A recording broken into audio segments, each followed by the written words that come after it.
રાધનપુરમાં petrol ડીઝલની અછતથી હાહાકાર. Jio pump પર 1.5 કિમી લાંબી વાહનોની લાગી કતાર. રાધનપુર શહેરમાં પેટ્રોલ અને ડીઝલની અછત સર્જાતા વાહન ચાલકો ભારે હાલાકીનો સામનો કરી રહ્યા છે. શહેરના જીઓ પેટ્રોલ પંપ પર ઇંધણ ભરાવા માટે વાહનોની લાંબી કતારો લાગી હતી.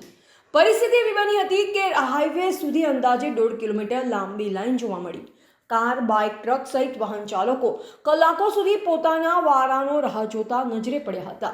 ભારે ગરમી વચ્ચે લોકોને ઇંધણ માટે ધક્કા ખાવાની નોબત આવી. અચાનક વધેલી ભીડના કારણે હાઈવે પર ટ્રાફિકની સમસ્યા પણ સર્જાઈ. સ્થાનિકોમાં ઇંધણ પુરવઠો ખોરવાઈ હોવાની ચર્ચા ઉઠી રહી છે. જો વહેલી તકે પૂરતો જથ્થો ઉપલબ્ધ નહીં થાય તો સ્થિતિ વધુ ગંભીર બનવાની ભીતિ વ્યક્ત કરવામાં આવી રહી છે. Reporter Raju Joshi, MD news, Patan.